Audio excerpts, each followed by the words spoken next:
ξέρετε πράγματα. Σου ναγίσετε δηλαδή εσείς. You are a guide. Καθηγητής. Ελληνικά μιλάτε λίγο, Ελληνικά μιλάτε λίγο. Λίγο. Τώρα θα πηγαίνουμε όλοι μαζί. Ναι. Together. Yes. All together. Yeah. Because I have digging at night. Yes. And have lacus. You understand? Yes. Must be careful. Careful. Okay. Thank you.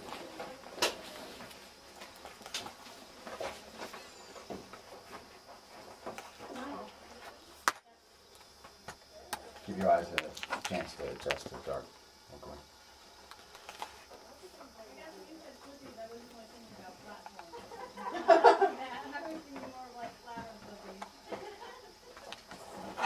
She's got four coming 9. 1, 2. We're supposed to be 10. There are 10 of us. Oh, that's right. I was retarded. Yeah. You have just flown 8,000 miles and gone back in history about 5,000 years. And I just love starting the trip this way because it really puts things into an incredible perspective.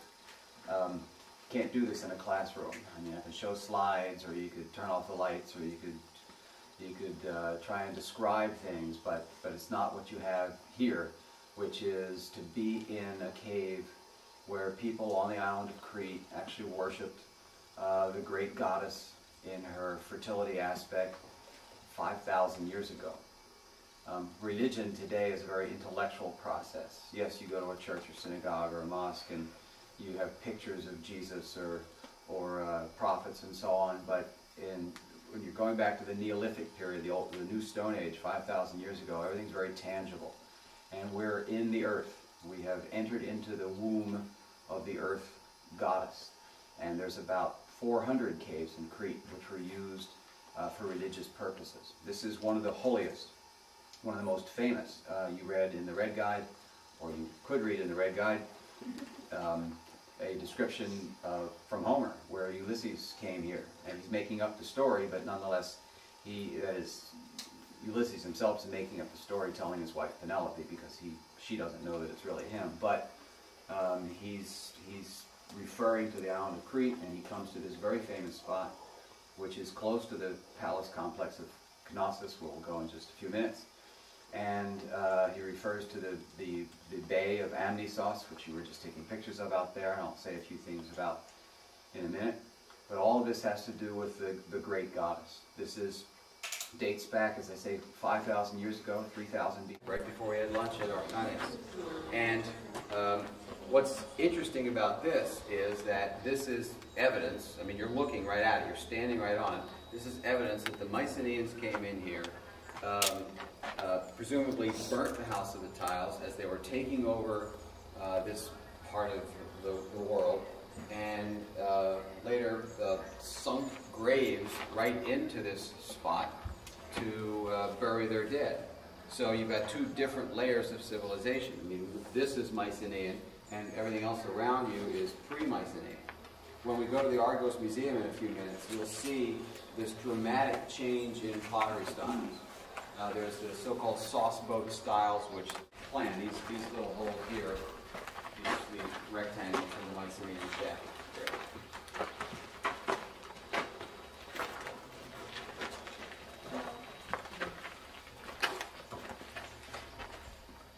You'll notice that the house, I think it's still early morning, is pretty much on the east-west axis. So maybe it was facing the sunrise or something of that sort, which is what Greek temples almost all face the sunrise.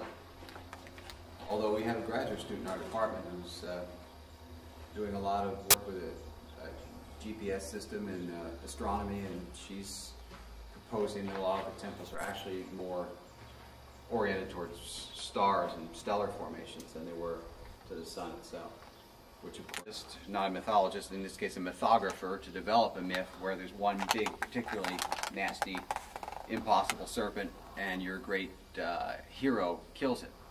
This whole area of the Peloponnesus, particularly in the area we're in right now, the whole northeastern part, this is real Hercules territory.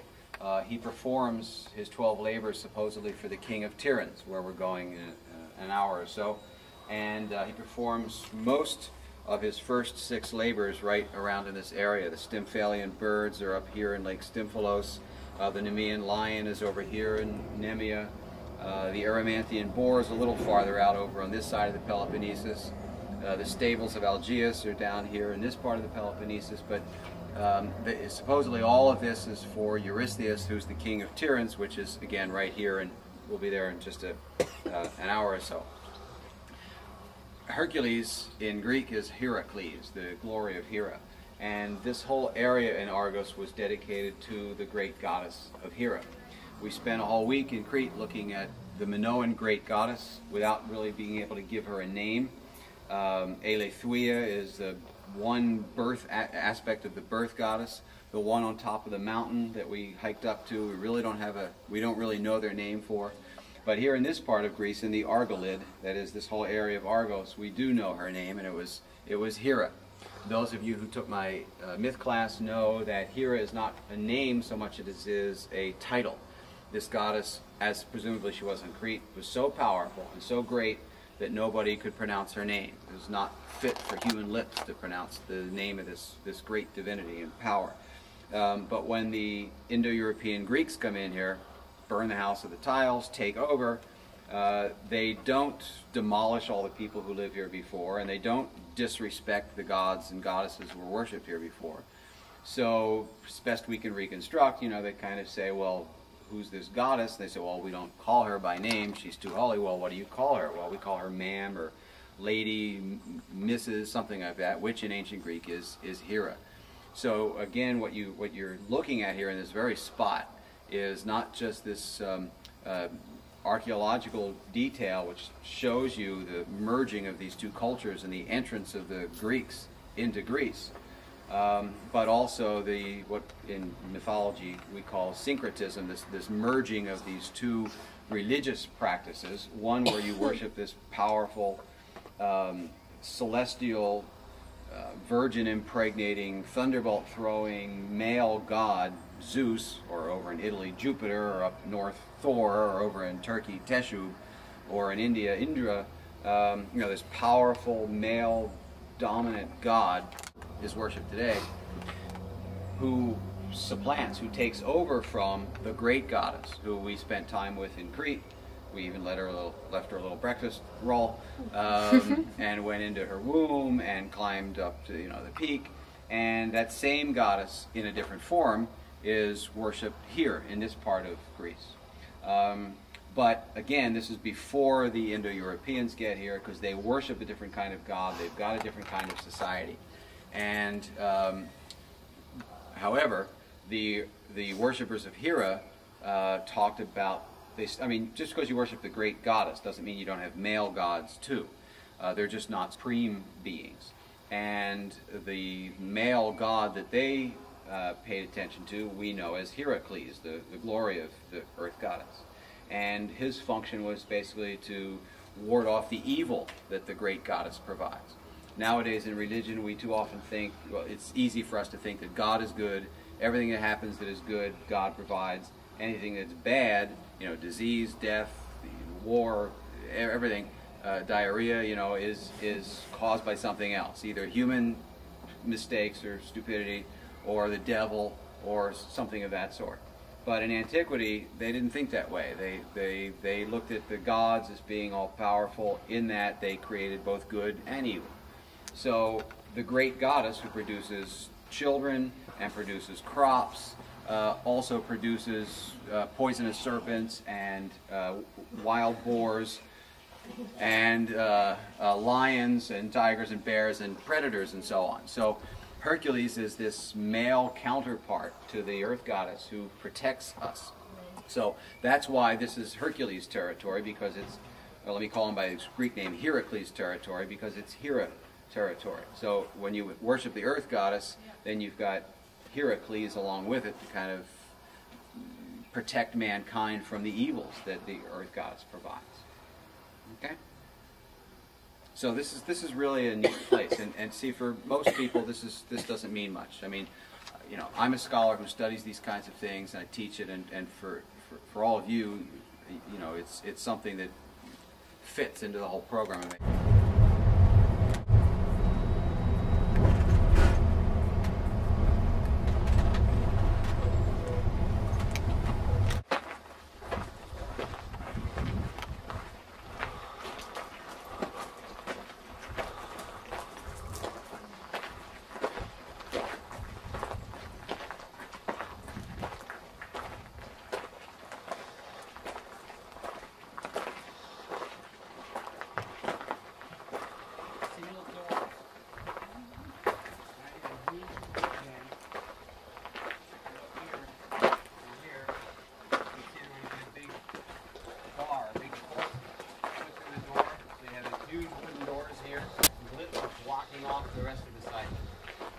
And it's just been channeled into an attack zone.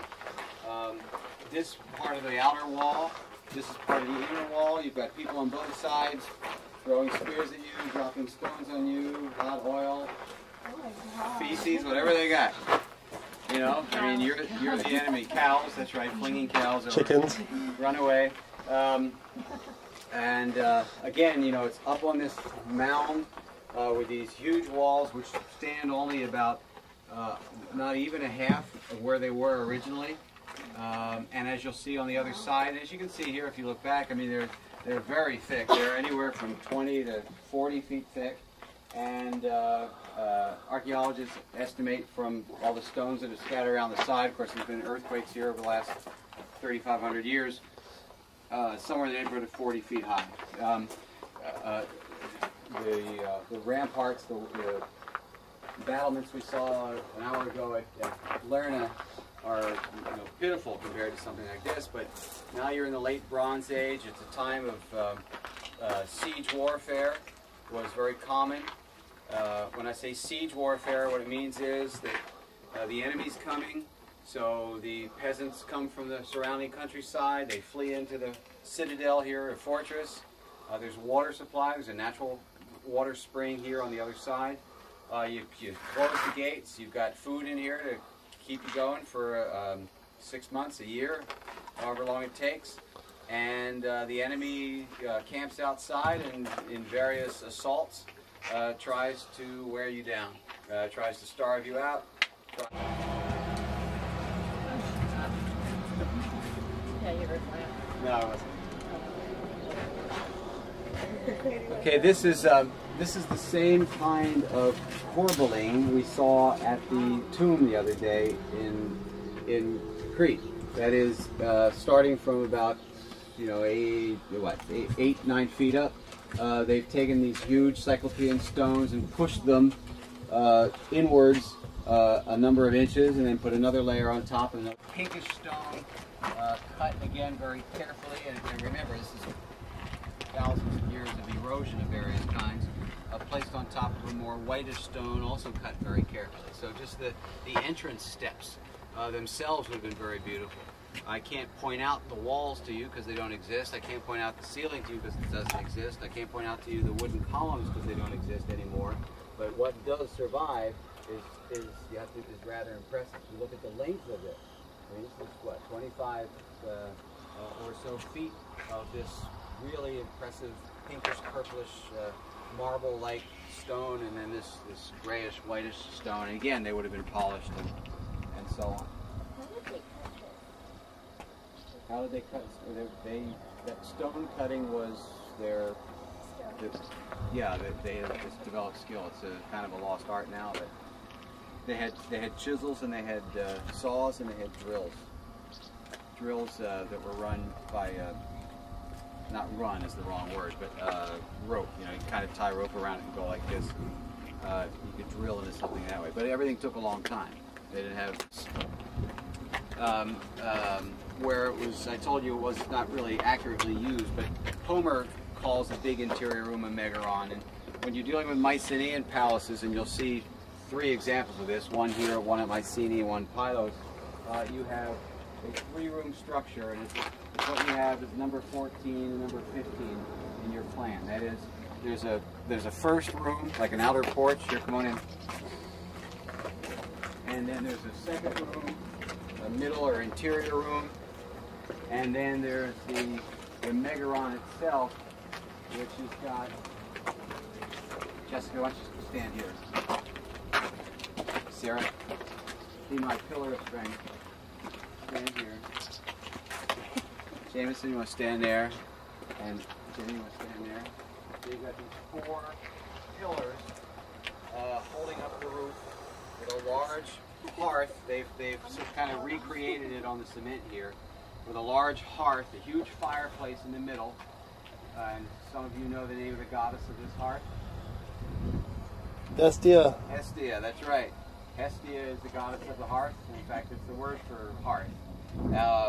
And she's the focal point. She's the center of the culture in the way. The king's throne that I just described to you is over here.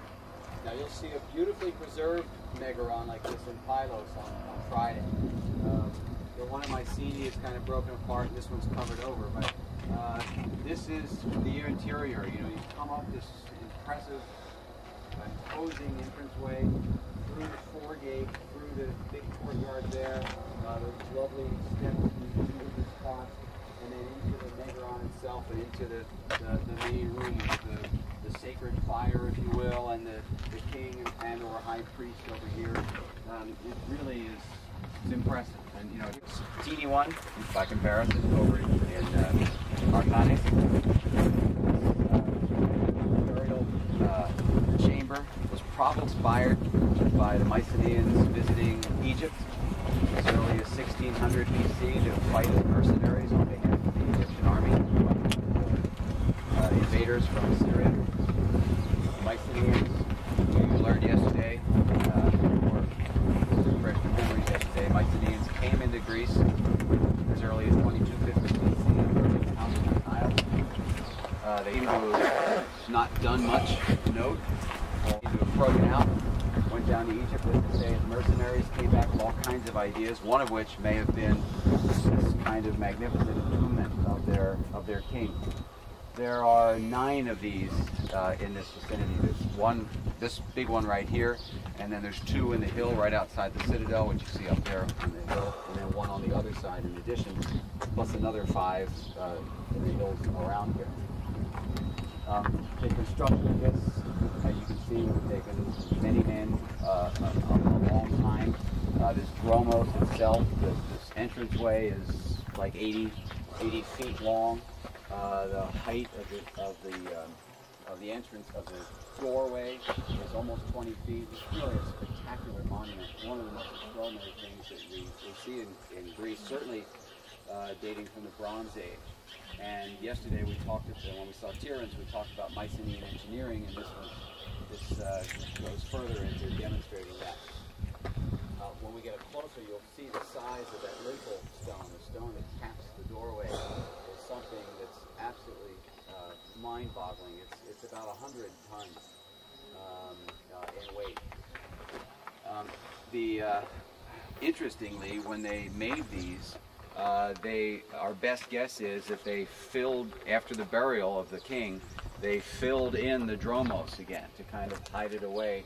And then when somebody else in the royal family died, they would shovel it all out again and bury the new person and sort of get rid of the previous remains and so on. We don't know that much about the methods of burial inside because not one of these tombs was unraided in antiquity. That is to say, every one was cleaned out by raiders in antiquity. That's why, one of the reasons why that Tholos tomb that we saw in Forni, outside Arcanes, is so important, because some of those in Crete were not raided and they actually found remains in there. But all the ones here were raided at some point, and so we're lost as to what exactly was in there. Let's step a little bit into the dromos. And again, you look at the size of some of these stones. In fact, this one is so big and has these cuttings on either side that they have guessed that it might have been an attempt at one of these sapping stones, and it broke or wasn't sufficient or something, So instead they used it in the wall. That would, of course, suggest that they built that part before this part, which would make sense anyway. But, I mean, you're looking at just a gigantic stone here, not that that one is any slouch either. Beautifully, what we call dressed stones, that is, faced square.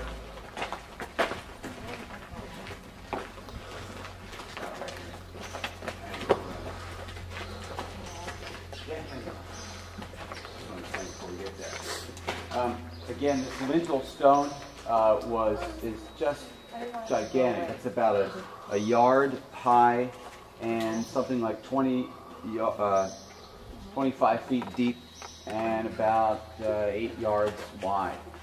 You can see some cuttings on the side right here. This originally would have had a column sitting on it. You can see the column base still there, cut out of the rock. And you'll see fragments of this column in the National Museum in Athens. Those of you who have either been to or will eventually get to the British Museum in London, which is one of the great repositories in the world, also has some, a lot of the fragments from these two columns. And up top, what we call the relieving triangle. As you can see, it's corbelled, a term you're now familiar with, so pushing the stones in little by little. I mean, imagine if all of that rock was sitting directly on that stone, which is unsupported underneath. It would crack. So the Mycenaean engineers figured out, let's just leave that part hollowed out so that we don't crack the stone. As you'll see in just a few minutes when we go up to the citadel itself, that's the position where that famous lion gate sculpture goes, in that relieving triangle. Whether this one was originally covered or not, presumably it was, because if this was all covered over and hidden away, you'd want to cover it. But again, there's no remnants of whatever was there originally. Was there some? Yeah. What are the carvings up in the? Like those guys there? Yeah, and there's like 4 of them. I don't know, to tell you the truth. Lois, you got any ideas? They probably had decorations stuck in. Torches? But I can't picture what they would have been. Well, that was obviously decoration because it's like a leaf. Yeah. Oh, I see what you're saying. No, it probably was like the column itself had some kind of a, a thing to push it. I don't have any vocabulary. Yeah. It's like Affix it. Affix it to the wall. Yes. Thing that would go into that thing. Here's an entrance stone, and you can see, in fact, some of the nail holes that remain, some of which still have the metal inside. So there's a big doorway here also. I mean, this is the tomb of the great king, and these guys were warriors who went all the way to Egypt and came back with gold and so on. Okay, let's go inside. What are the circles at the top there?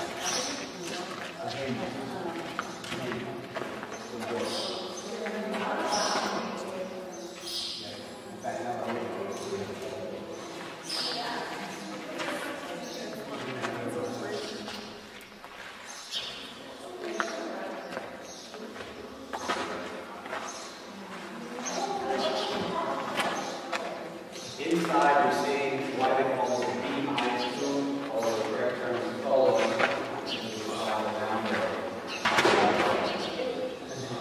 33 layers of nicely arranged stone, and if you look carefully, you can see that there are nail holes in these also. So there would be decorations, probably bombs, decorations hung around to make this even more elaborate inside. There's as you can see, a side chamber there cut out of the natural rock, and with its own little relieving triangle of stone. They seem to have pulled it off. That's just last year. Is there a fire in here? Well, there were probably torches, but I'm not sure if they're modern or ancient. Where's Atreus again? I'll get to that. As you're building this, each stone is being pushed a little inwards. You need a capping stone. Remember we looked at Stodopos, the capping stone in Forney. And this one is just, they're talking about such magnificent things here. They probably have a very elaborate scaffolding. to put all this in place. You're going to see two or three other ones that are like this, but this is the biggest.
That looks like he's going to be here for 1,000 years.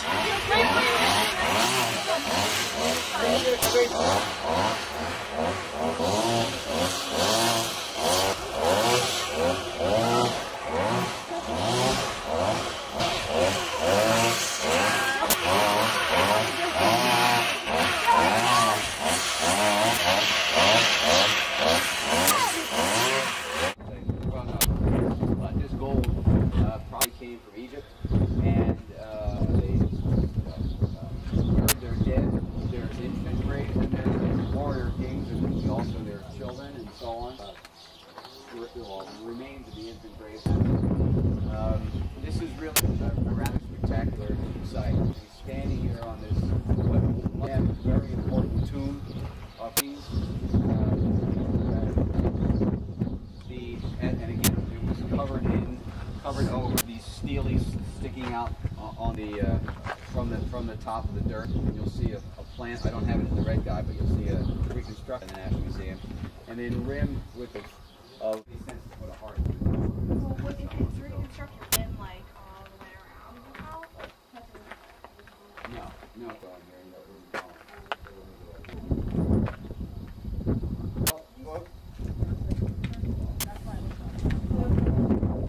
This is a church.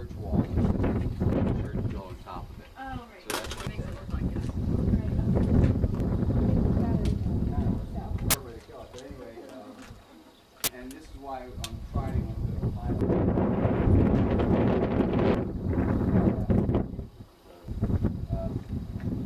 Now, I'll tell you, we have some names that are somewhat familiar with. Mycenae, during the time of the Trojans, there was Agamemnon, and there are a number of famous myths about this family. In fact, we know about 5 from this family. I don't talk about it during the myth. It's so lengthy and so late, speaking, and it involves the Trojan War, and which means you have to read the Iliad and the Odyssey. It just doesn't fit into the course. It's another time. But as long as we're here, it goes back to history and slash. You do know him from mythology. Tantalus set up his son and fed him to the gods. His name was Pelops. Pelops was together again and left Dad so well after that, and over here, and became the ruler of this part of Argos, which is right across the way. And he had 2 sons, Atrestes. We've just talked about this as it's called, and some of you are familiar with this, but Seneca, the Roman playwright, called Thyestes, which talks about the myth tales. These 2 brothers were considered to be the king after Pelops died, and Thyestes had sex with Atreus to get back at his brother Atreus chopped up Thyestes' kid in a stew and fed to him, to the father. There's something about a family. Tantalus chopped up Pelops and cooked him and fed him to the god. Atreus is chopping up kids and feeding them to their father. Anyway, Atreus ultimately became the king and fathers Agamemnon. Thyestes' remaining child was Aegisthus. So you've got 2 cousins, and of course they hate each other and so on. This is a myth, but there's some history behind it, as you'll see. So you've got Tantalus chops up Pelops. Pelops is okay. They put him back together, and he's got sons Atreus and Thyestes.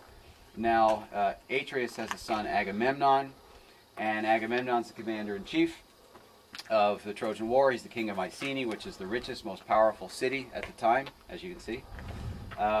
He goes away to fight the Trojan War. Well, I should point that way. Troy's that way.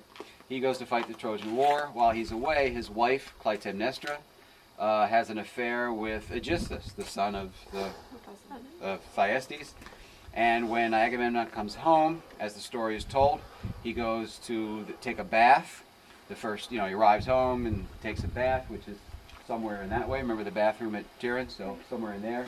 In fact, the local guides point to some red paint on a wall, and they say, here's his blood. But anyway, when he was in the bath, they killed him. And Agamemnon died, therefore, a horrible death. And I don't know how many of you are familiar with this from anything in literature, but then his children, a son named Orestes and a daughter named Electra, avenge his death by killing the mother, Clytemnestra. It's an amazing series of myths. 7 of our 33 extant Greek tragedies are based on this particular myth. It's very, very well known, and this is the heartland of it, right here. So we will walk past the bathroom area, which is not spectacular at all, like here it's just walls. And we're going to go to the back of the citadel, where there's the spring of where their water source, and also something called a sally port. Along the way, we'll pass by what were the artisans' shops. I mean, based on this